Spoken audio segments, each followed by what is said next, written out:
शिवतीर्थाने हा क्षण आज अनुभवलेला आहे. आपण सर्व भाग्यवान आहोत, या क्षणाचे साक्षीदार आहोत.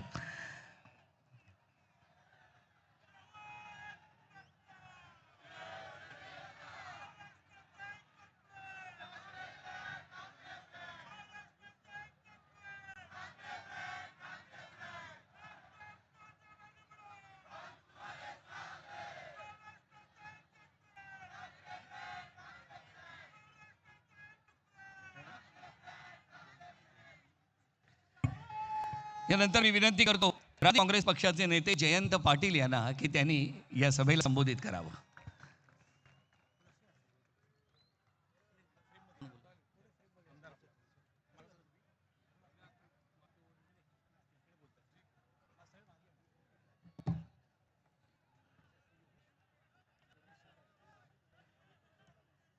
मैदानावरील छत्रपती शिवाजी महाराजांच्या पुतळ्याला वंदन करून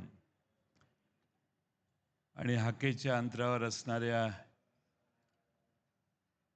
भारतीय घटनेचे शिल्पकार डॉक्टर आंबेडकर यांच्या चैत्यभूमीच्या स्मारकाचं स्मरण करून आणि तिथून पुढं